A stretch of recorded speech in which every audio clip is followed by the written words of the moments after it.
Hello, everyone, and welcome to today's Lunchtime Learning webinar. My name is Brendan Woodruff. I'm the co-chair of the GreenNY Operations and Engagement Subcommittee, and I'd like to thank you for tuning in today.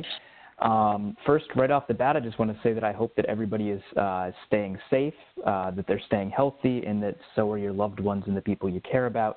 It's a tough time right now, but just want to send positive thoughts out to everybody. We're all in this together, and I'm really happy when we can connect in ways like this to feel a little bit more connected to each other while we are staying physically distant. A couple housekeeping things for today's webinar. Everybody is on mute when they enter. If you do have a question, please type it into a chat box and we'll get to that at the end of today's webinar. We will get to the questions. In addition, this is being recorded and a recording of it will be posted on the GreenNY website afterwards. So look for that in the next few days. If there's anything you missed or if you want to share it with your colleagues. A couple other things here. Our next webinar is going to be on Tuesday, June 9th at noon once again, and that's on greener travel. You can tell that we made that one, we made that topic a while ago, but there's still some good tips for staycations and stuff like that. In addition, the DEC did a series of Facebook Live posts on their page during Earth Week. There's some fantastic activities for kids, such as birding, backyard birding 101. There's some things on becoming an outdoors woman, and there's one on zero waste tips as well. So if you go to DEC's Facebook page, you can find some of that content. So without further ado, I want to introduce Scott Smith from NYSERDA's Renewable Heating and Cooling team, who's here today to talk to us about renewable heating and cooling. So Scott, take it away. All right, Brendan, thanks. And thanks a lot for inviting me to join today. Can you hear me okay? Yep, everything's right. Good. Making sure the audio is still working.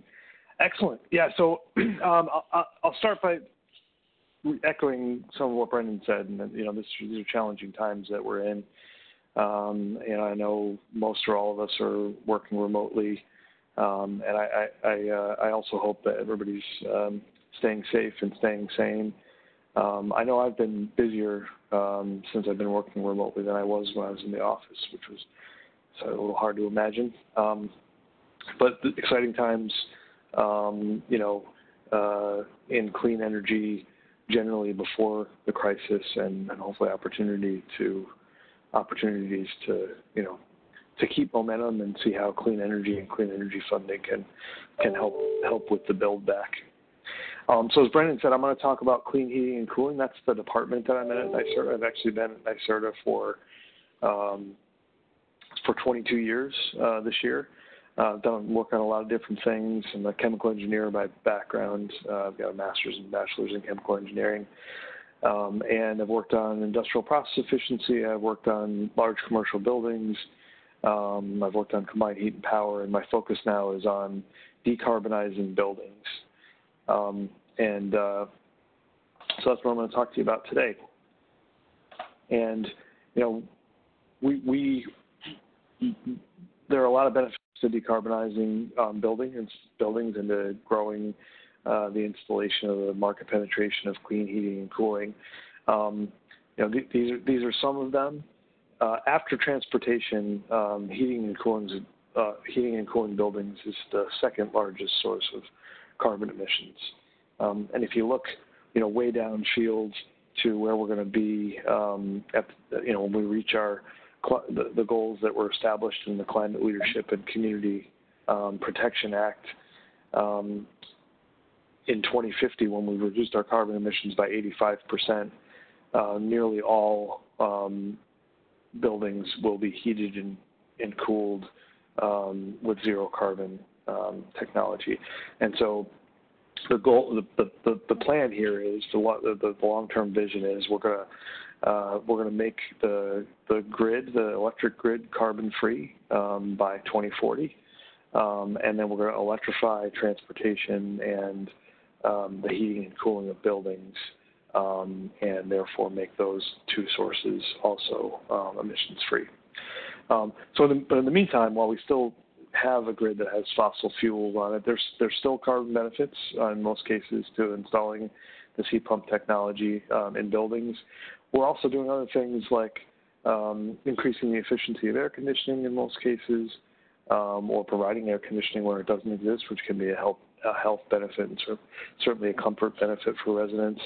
We're increasing grid utilization in the winter months, which helps to flatten the electric grid curve, which has a financial benefit to the state and its ratepayers.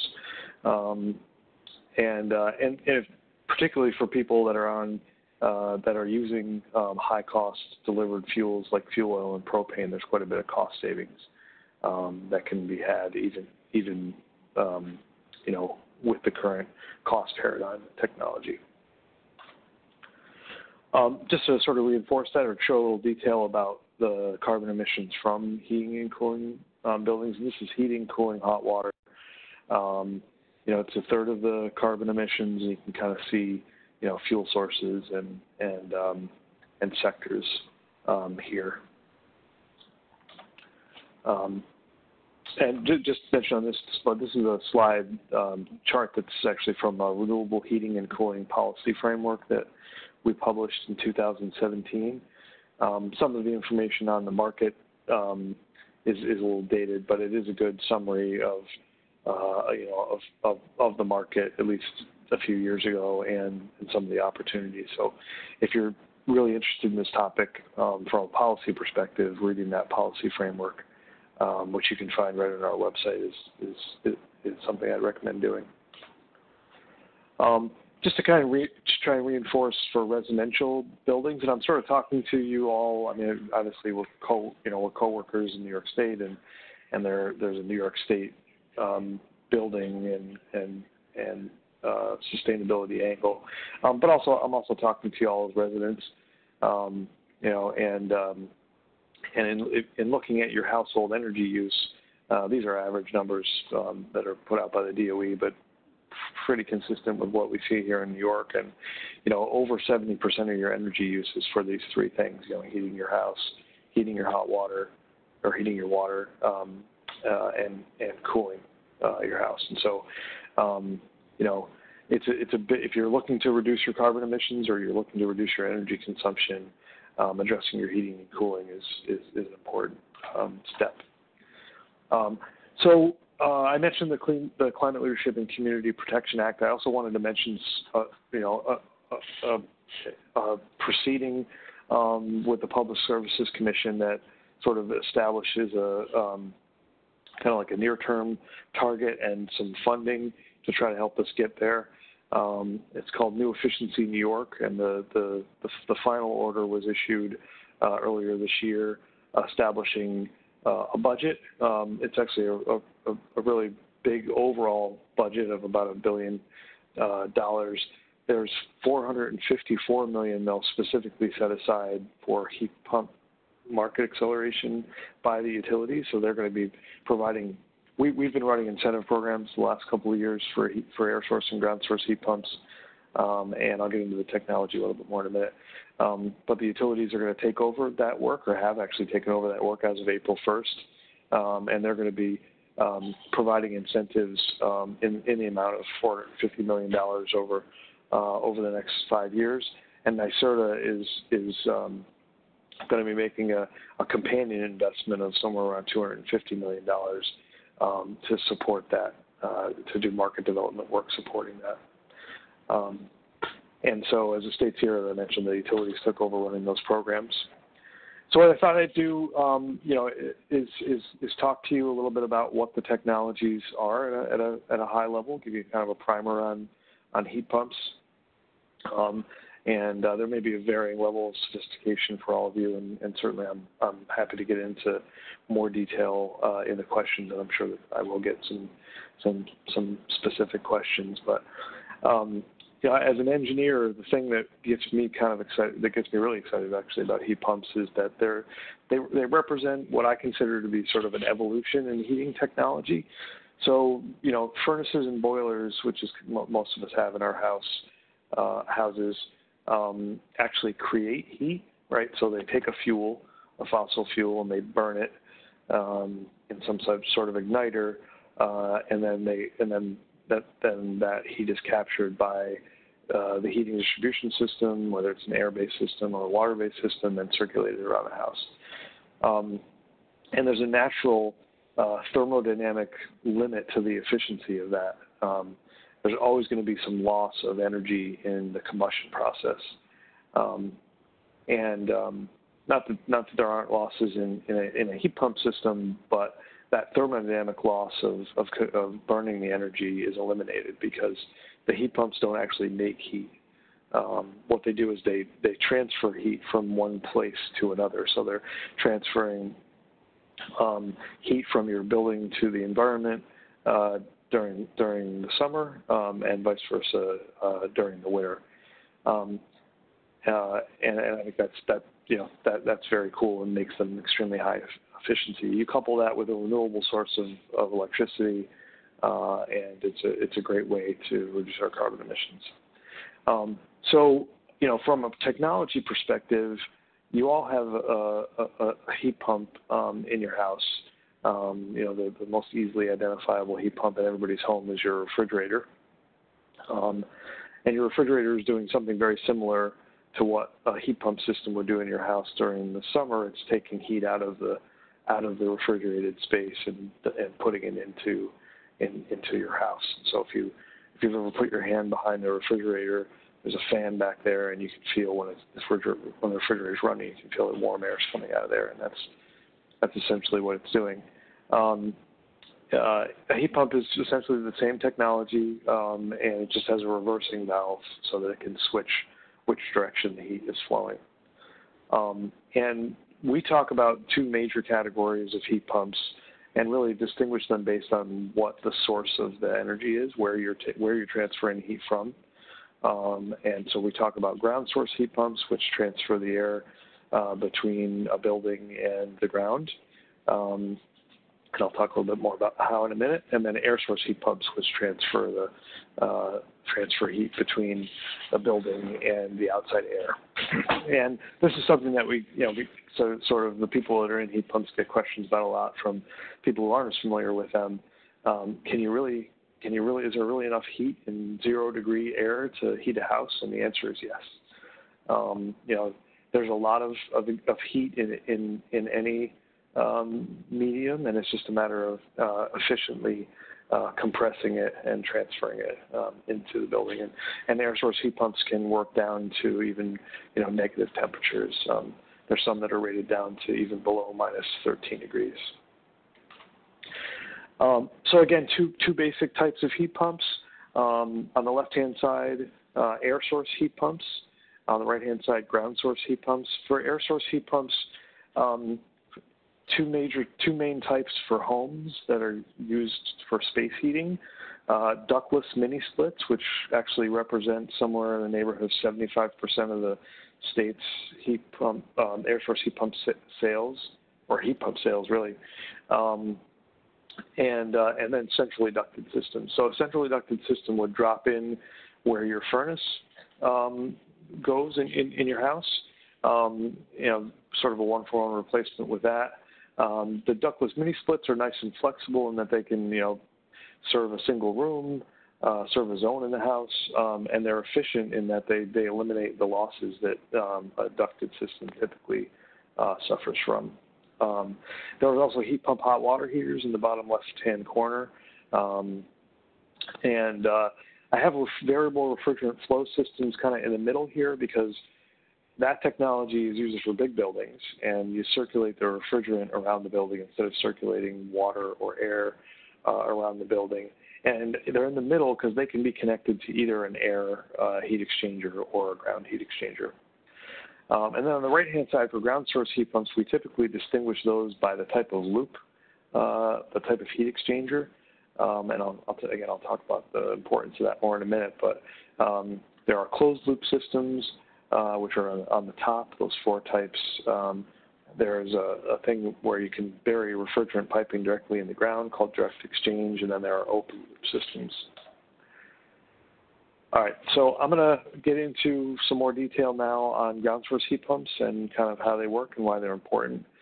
As I mentioned, ground source heat pumps transfer heat from the ground to the building and vice versa. And The ground is actually relatively undisturbed. The ground is a relatively stable temperature. So, 15, 20 feet below the ground in most areas of New York State, it's about 50 to 55 degrees in the ground. And so that makes ground source heat pumps actually the most efficient type of heating and cooling system that you can get. The exchange with the ground, as I mentioned a slide or two before, is done through a heat exchanger. And there are a number of different types of them. I showed them on the screen a minute ago, and I'll talk a little bit more about them in a minute. But they're permanently installed systems, usually a system of pipes that are installed in the ground that exchange heat that facilitate the exchange of heat between the building and the ground. Because of the relatively constant temperature and the relatively moderate temperature that the ground source heat pump system can use to exchange with the environment, they're really efficient. And so for every unit of energy that you put in to the heat pump system, you're getting theoretically four to six thermal units of energy out. And in the field, actually, this is hypothetical. We actually have field pilot measurements that are going on that have shown that it's in the field with all the additional losses in the field, it's still 350 to 400% efficient. Most of the systems in New York State and most of the systems that are installed right now are closed loop systems. They can be a little bit more costly, but they are definitely the most reliable and most stable, and we think best for the environment. There are 4 different types. I'm not going to read all the content on this slide. I'm sure you'll have access to the slides later. Horizontal systems are where you'd dig a shallow trench and bury pipe there, and I'll show a picture, or maybe I don't even have a picture in the slide deck, but you can kind of picture how that would work. Vertical heat exchangers are holes drilled in the ground, and then you put pipe down to the bottom of the hole, cement it up to the top, and you can also put the tubing in like a body of water, like a pond. So that's a quick primer on ground source heat pumps. Air source heat pumps are really similar, and although they exchange the heat with the outside air, and as you can probably kind of imagine from a physics or an engineering perspective or thermodynamic perspective, it's harder to it takes more energy to either discharge air to 90 degrees in the cooling season or to try to extract air from 0 degrees in the heating season. So they're still more efficient than furnaces because they don't actually suffer from that combustion loss. But they are less efficient, slightly less efficient than ground source heat pump systems in the neighborhood of 250 to 300%. So the 2 main types I talked about on the floor, ductless mini splits you can see on the left, centrally ducted systems on the right. The centrally ducted system, as you can probably see, looks a lot like your central air conditioning system, and it basically is. It's that with a reversing valve. And that the actual air source heat pump would go right where your furnace does, and it probably looks a lot like your furnace does if you have one. And then the mini splits are a good fit for a lot of buildings, especially those that might have existing hot water systems. As I mentioned before, they don't suffer from the duct losses that the ducted systems do. I kind of mentioned a lot of this already and don't want to go through it in a whole lot of detail, but these are some of the considerations that you might want to go through thinking about which type of system you want for your house.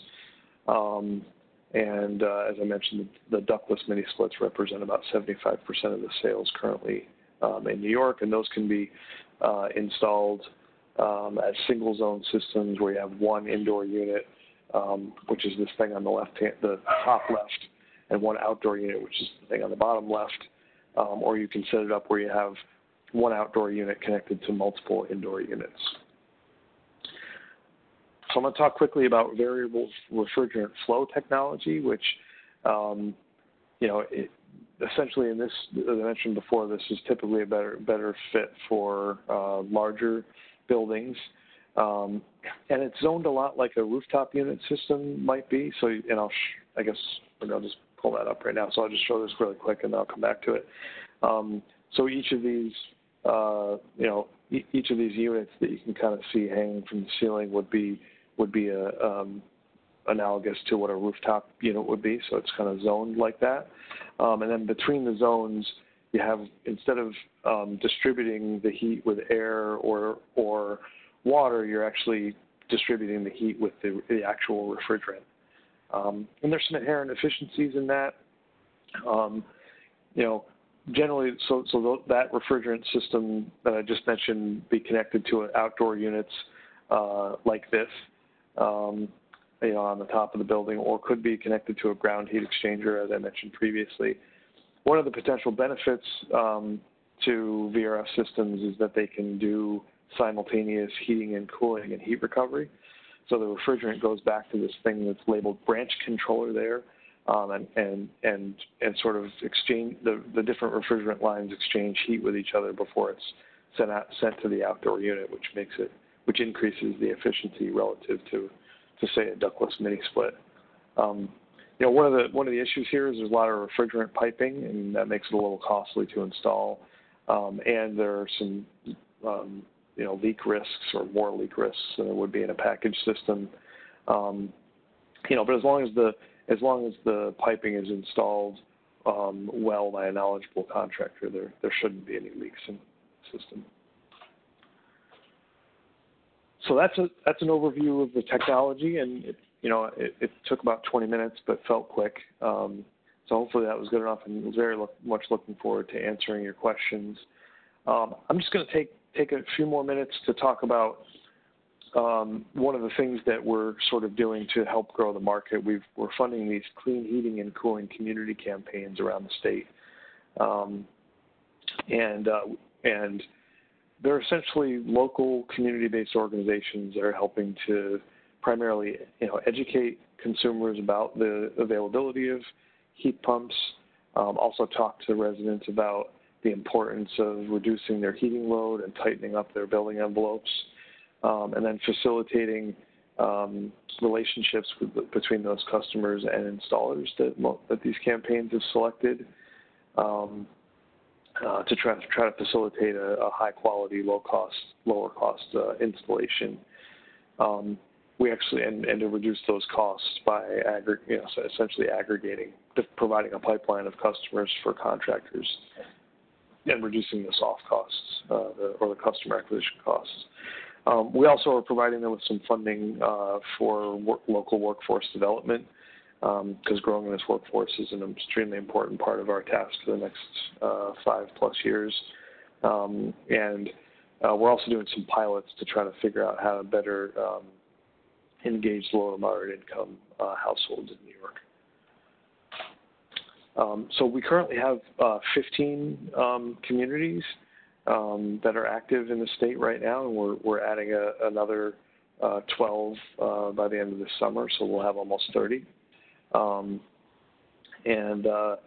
You can see where they are right now. Unfortunately, we don't have contracts in place with the new ones, so I can't show you those yet, but we will be able to. A map like this is up on our website right now, and we'll add to it once we have the new contracts in place. And I don't know for sure, but I'm assuming that many of you on the phone are in the Capital District, and so I wanted to point that out, that we have a HeatSmart Capital District campaign run by the Capital District Regional Planning Commission, and I wanted to talk to you a little bit about that campaign. And what would be an awesome outcome for me from this meeting is if many of you enrolled in that campaign. There's no commitment to enrolling. It's just sort of a request to learn more, and there's some events that you'll get invited to, and you can meet their installers and think about whether you want to reduce your carbon emissions by either improving your building envelope or installing a heat pump, or maybe both. So HeatSmart Capital Region, as I mentioned, run by the Capital District Regional Planning Commission. They're they're doing these technologies. So energy efficiency, ground source heat pumps, air source heat pumps, and heat pump hot water heaters, and doing a lot of things that I talked about. You know, they're targeting homes and small businesses, but not limited to that. And it's a great group of people that can help work with you, or that can help you, you know, decide what's the right fit for your home. And particularly if you have an aging heating system, or if you're using a delivered fuel like fuel oil or propane, you know, this is definitely something that you should get involved in. So they put out, like most of these campaigns do, they put out an RFP and chose installer partners, and these are their installer partners. And so what will happen if you get involved in the campaign is they'll work the HeatSmart Capital Region staff will kind of help you figure out what your, you know, what your needs are, and what you're interested in pursuing, and then they'll facilitate a connection with one or more of these installer partners to, you know, to do right now some remote auditing, you know, sort of, you know, figure out what you have, talk to you about that, you know, and then eventually, you know, if you're interested in exploring it further, you know, facilitate a proposal, and then be there with you throughout the process to help answer any questions that you have, make it super easy. Wanted to quickly also mention for those that might be interested, or even know someone who is interested in getting into this workforce. You know, there's a partnership between HeatSmart Capital Region and these contractors and Hudson Valley Community College and others to do workforce development. We really need to bring a lot of people into this space to do this work. A lot of the HVAC contractors, heating, ventilation, and air conditioning contractors in the state are retiring, and not a lot of young people have been entering the trades, and the ones that don't really know heat pumps. And so we've got a lot of things that we're doing, including those that are shown on the screen right now, to try to bring people into that workforce. So, question is, what do you do next? You contact HeatSmart Capital Region. Probably go to their website. There's an enrollment form right there that you can fill out. Or if you prefer to talk to somebody, Todd Filbosi is the campaign director, and this is his phone. Apologize for the dog barking in the background. And that is my presentation, Brendan. Awesome. Can you hear me? I can. Good. Just having some audio issues there, straightened out, which is good. That was fantastic. Thanks a lot, Scott. I know this it really kind of demystified the technology quite a bit. I know I've had some questions about it myself, and that was a really thorough way of going through all the lines that are out there. So, got a couple questions here. The first, I'll start with a comment. My parents actually installed a ground source heat pump about 8 to 10 years ago at their house, and they've had really good luck with it. It's worked out well for them. They unfortunately had to install the ductwork as well, so it turned into quite a bit of project. But one thing they have noticed is that on super cold nights, you know, 10, 15 below, they still have to use their old pellet stove as kind of a backup. Do you know if the technology has kind of progressed on how it works in super cold weather, like in the North Country? Well, so certainly the air source heat pump technology has progressed and can work down to those temperatures where, you know, maybe 10 years ago it couldn't. Ground source heat pump technology has improved too. The efficiency of the heat pumps have gone up. There's more sophisticated variable speed technology, which improves performance. You know, honestly, that issue, Brendan, or the way that your grandparents' system works during those cold temperatures is largely a design issue, likely, and it could have been designed from the start to maybe do better, you know, not need any kind of supplement or backup during those really, really cold days. Often a designer compromises, though, because those days don't really happen all that often, and so you know, you might actually talk to a customer and say, hey, you know, would you prefer to maybe use your pellet stove on those super, super cold days? And if so, I can install a slightly cheaper system for you. But I mean, the bottom line is, I think a ground source heat pump system can be designed to meet loads at those temperatures, no problem. It's just a matter of design and installing enough capacity. That's awesome. Yeah, and they had some issues with having a high bedrock as well. So probably that's one of the issues with that is not being able to fully get to where they wanted to. So next question. Maybe, but Brendan, if I could just chime in on that really quick. Oh, yeah. That's a common misconception that people a lot of times have. It's bedrock and being close to it, having not a lot of soil between the surface and the bedrock is actually generally a good thing. It's easiest to drill under those conditions for the most part, and it reduces the amount of protective casing you need. So, bedrock is not necessarily a bad thing. It's usually actually a good thing for ground source heat pump systems. Just to that's good to know. Address that. Yeah, no, I'm glad we could use that as kind of an example. So the next question here, have you heard of an odor issue called dirty sock syndrome in New York or anything involving heat pumps and odors? Interesting. I haven't. I certainly have not. I apologize. I have not heard of dirty sock syndrome. And I've heard some issues with noise. Typically, generally, I think these systems are really quiet, and often that's a benefit. People talk about that. There have been times when, due to location, of the heat pumps, there have been people who've said they had a noise issue to address. Odors hasn't come up. I'd be interested in learning more, and whoever it was that brought that up, if you want to maybe, shoot me an email. I guess I realized I didn't put my contact information in the slides anywhere. It's pretty easy, though. It's scott.smith@NYSERDA.ny.gov.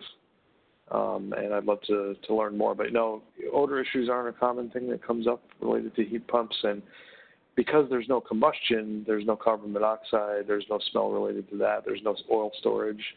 So typically I think they're seen, or, typically they're going to reduce odors, if anything. But I'm interested in learning more about what that might be, the dirty sock syndrome. Yep. The next question here, what's the average bury depth for a horizontal ground source system?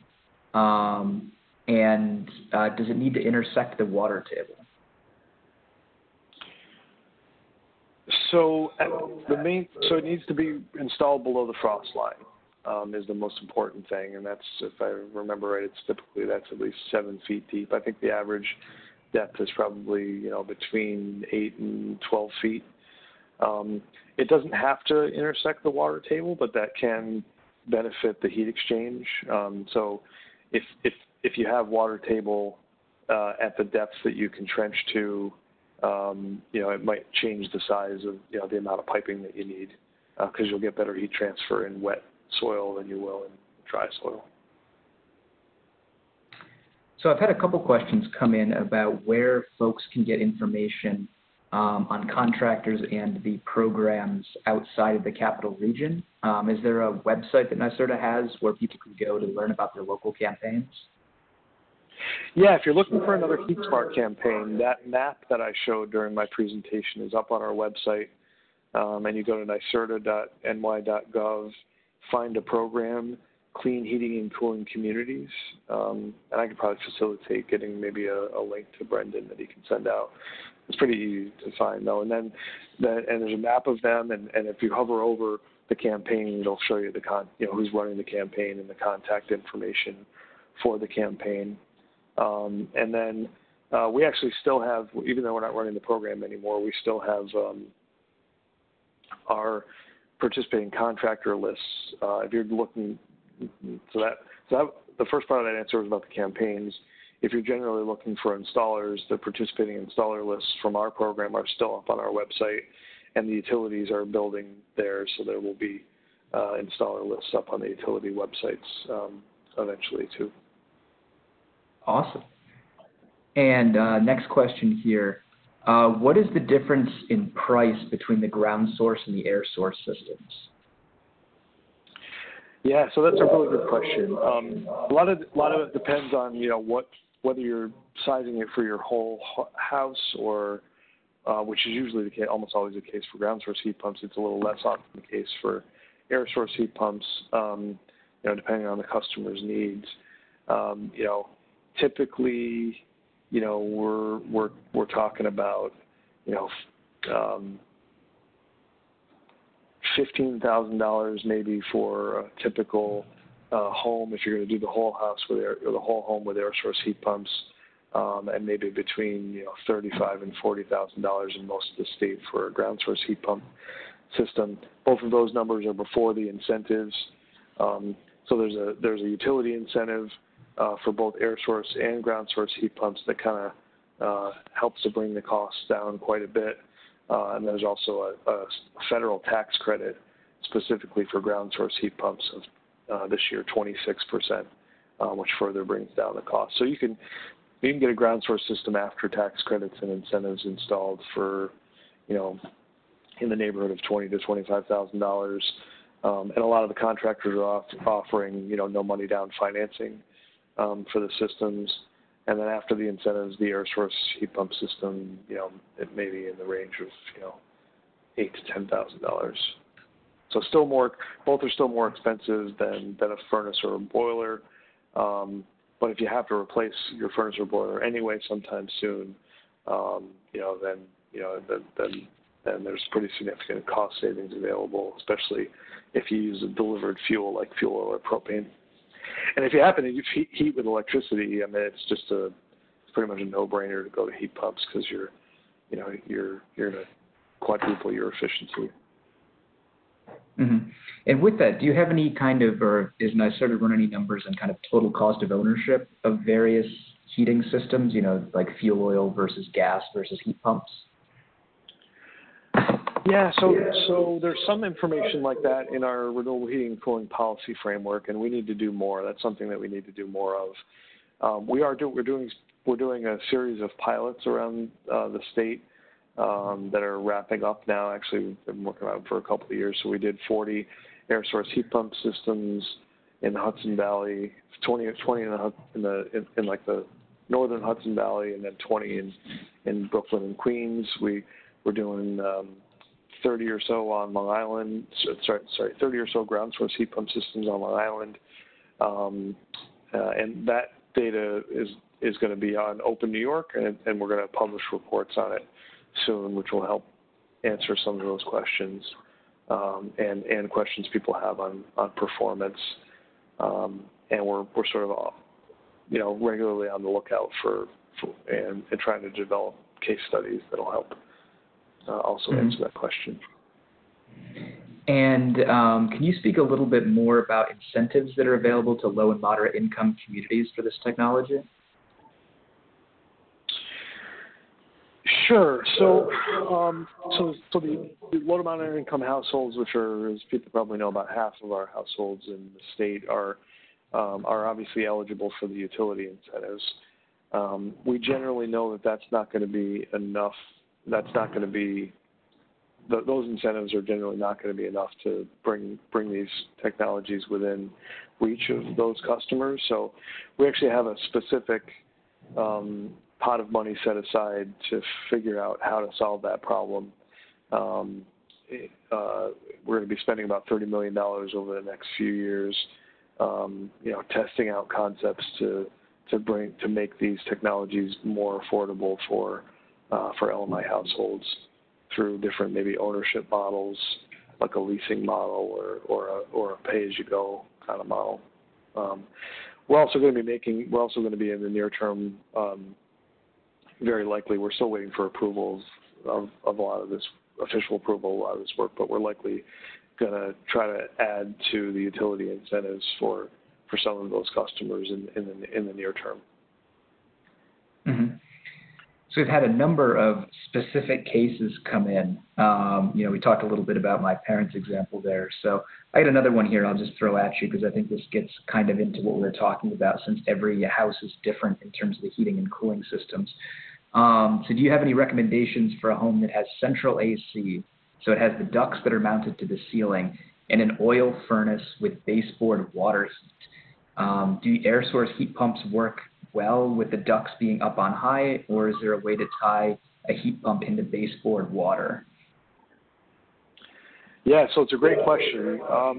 We actually did a pilot of looking at 5 houses in sort of like the southern tier, there are heat pumps that are available that will make hot water for heating, but there aren't very many of them, and so it's sort of an emerging, not yet completely commercially available technology in the U.S.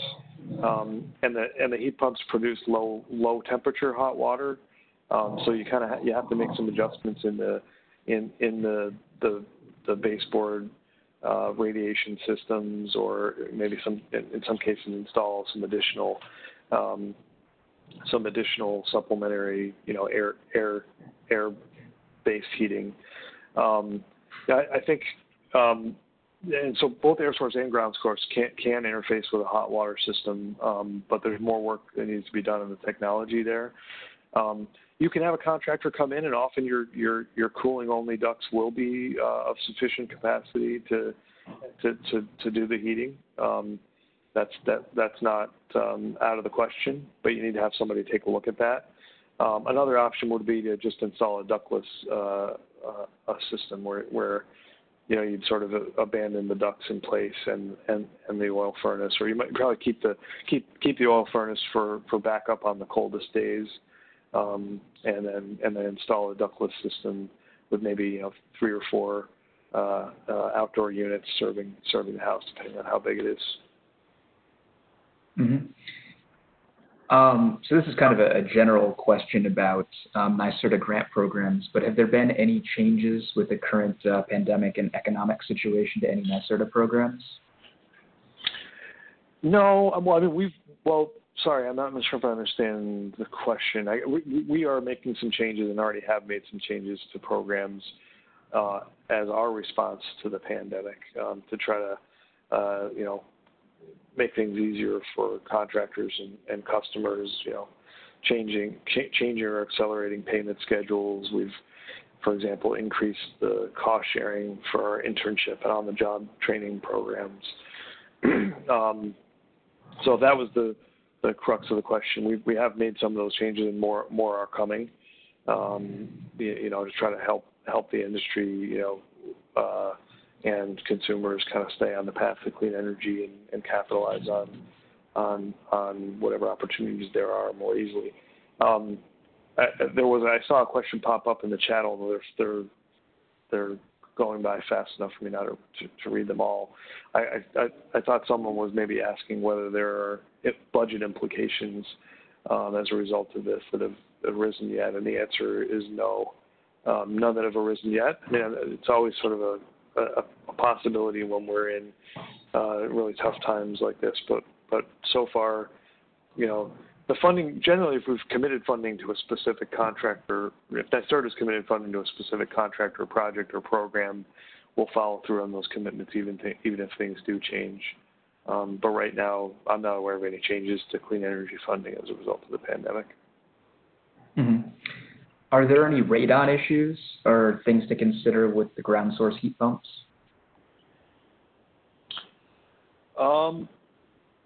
So that's a good question. I don't think there's anything. I mean, these heating systems, the heat pumps will often be located in your basement where your furnace is, and so radon levels in your basement are still something that you need to be concerned about. But I don't see any real difference there. I don't think that the heat exchanger has to be a certain distance from your house and other structures and surfaces and services like the gas line and the sewer line, and so I don't see having a heat exchanger. I've never heard of, let me just put it that way, I've never heard of an issue with any increased radon danger as a result of having a ground source heat pump heat exchanger. Mm-hmm. You have to make sure that the connections into your home or into your basement are all properly installed, just like you would with a gas line or a fuel oil line. Mm-hmm. So most of this has been focused on residential, but we did get a question here about, has NYSERDA done any work with community shared heat pump systems for suburban or urban areas? I think the questioner is probably thinking about something like the city of Boise in Idaho that has geothermal system for their entire downtown. So are there any plans at NYSERDA looking at kind of shared systems in urban areas? Yeah, that's a great question, and actually we see that as an important part of the path forward here. And so one of the things, I mentioned this $250 million-ish market development effort that we're going to be leading for the next 5 years alongside the utilities and their incentives. And there's a focused, there's a planned investment on clean thermal district systems as part of that, where we're going to fund some initial scoping studies for those systems, help pay for some detailed design, and then probably even help with the construction costs for some of them. And it's exactly the kind of thing that I think you were just mentioning, Brendan. A downtown area, section of waterfront could be some kind of a campus, or like a big multi-use multi-use development, those kinds of things. Mm-hmm. So another question here came in regarding the refrigerants that are used in these. Can you talk a little bit to those, and do you know if there's ones coming on the market that have a lower global warming potential than traditional ones? Yeah, so there's a lot of work being done on global warming, low global warming refrigerants. Some by us. So NYSERDA actually has a couple of research projects looking at how we can improve, how we can essentially. One of the issues with the low global warming refrigerants right now is that the technology, having those refrigerants reduce the performance of the technology pretty significantly. So we've got a couple of research projects that are looking at ways to to overcome that by fundamentally changing the refrigerant the refrigeration technology used in these systems. And there's a lot of work being done elsewhere looking at alternatives. I mentioned previously that there are these heat pumps that create hot water, and several of those technologies actually use carbon dioxide as a refrigerant, which is much lower global warming potential than the refrigerants that are used right now. The standard refrigerant used in these systems right now is the same refrigerant that's in your car or your refrigerator at home, R410A. There's no, and so to sort of sum it up quickly, there's no currently identified universal replacement that's a low global warming potential refrigerant yet, but there's a lot of work underway, including using, I think, butane and other types of fossil fuel, low flammable refrigerants. So I think eventually there will be a switch from where we're at right now in 410A to something that's lower global warming potential. Our current focus on that is to make sure that we have high quality installations, and that only people who are qualified to handle refrigerants and to properly pipe it and test it and make sure that it's not leaking are allowed to install the systems. Mm-hmm. So I just want to remind people, if you do have any final questions, please type them into the chat box now. We've got a couple minutes here still. So if you do have any further questions, please type them into the chat box. One last one here for you, unless we get any other ones.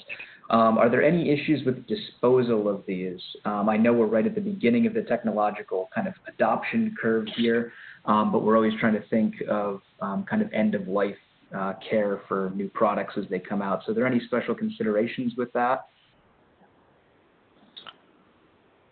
Well, so I mean, I think like anything that has refrigerant, it's going to be important that refrigerant, when the system is decommissioned, is recaptured, and because of its value, I think that generally there are there's some pretty good work being done on refrigerant reclamation now, but I think that is something that we should all focus on moving forward, especially looking out to the future years when there's going to be a vastly larger number of these systems installed. There's going to have to be we're going to have to make sure that that's done well.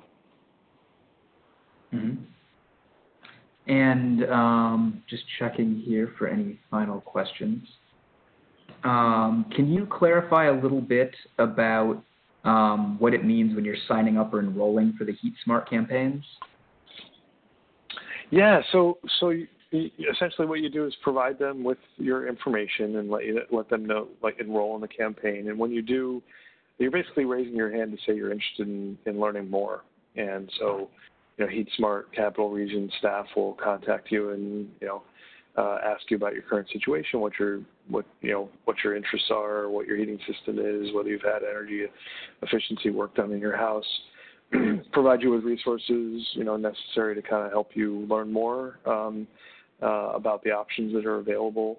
And then, if you become interested enough to talk to an installer, you'll have I had up on the slide recently, they're installer partners, and so you'll have ready access to one of those, and then help along the way as you move down the decision-making process. Mm-hmm. And one final question here.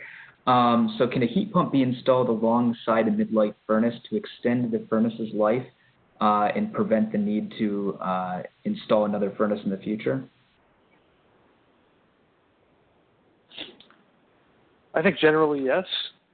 You can put in an air source heat pump system that significantly reduces the runtime of your furnace, and that should increase its useful life. I mean, it's not going to extend it indefinitely. There'll still be some point in time when it stops working. But yeah, if the way a typical air source heat pump system is going to get installed is that it's meeting 80-90% of the heating load, and then you'll have the backup fossil fuel system that runs on the coldest days, and because it's only running a lot less frequently, that should extend its life. Mm-hmm. And one final question here, and this is kind of a little bit off topic, is regarding community choice aggregation. And NYSERDA's role with, I know there's been some campaigns in the Capital District and other areas. I'm not sure if you're able to speak to kind of what NYSERDA has been doing in that realm as well.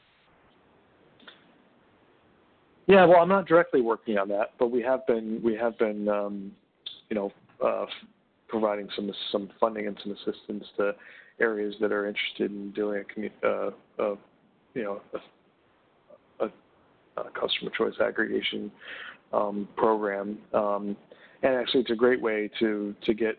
So it's a way to make your community's electricity renewable, even as we're building out the additional renewable capacity, and it's a great fit. We have a lot of our HeatSmart campaigns are also doing community choice aggregation as a way to get their residents heating and cooling fossil fuel free sooner rather than later. And I don't know specifically what we're doing, with respect to the capital region, but I'm hoping that we're supporting it. And if whoever's asking that question wants to shoot me a note, I can find out in more detail from my colleagues. Yeah. So with that, any final thoughts for everybody? Well, I certainly wanted to thank everybody for their time. Thanks for the great questions. Thanks for the opportunity to speak with you. I wanted to reinforce. I mean, we talked about the refrigerant issue a little bit. It is a really important one, and something that we have to do more work on as we move forward, both in making sure that the system's installed properly, that we capture it at the end of useful life, and that we ultimately transition to low global warming refrigerants. So I just want to make sure that I emphasize how important that is to us and to the state. Really appreciate the opportunity to talk to you more about these technologies that I live and breathe every day, and happy to answer any questions that come up afterwards. I hope many of you will enroll in HeatSmart Capital Region and work with Todd and his team to learn more. Thanks a lot for having me. Really appreciate it. Yeah. Thanks a lot, Scott. This was absolutely fantastic. And as I mentioned before, I think it was a great way to kind of demystify something that people have heard about but might not understand that great. So with that, again, thank you everybody for attending. Our next webinar is going to be Tuesday, June 9th at noon. And again, that is going to be on greener travel. You can register for that right on the Green New York website. And we will have a recording of today's webinar up on the Green New York website in a few days. So thanks a lot, everybody. Stay safe, stay healthy, and stay in touch. Bye. Thank you.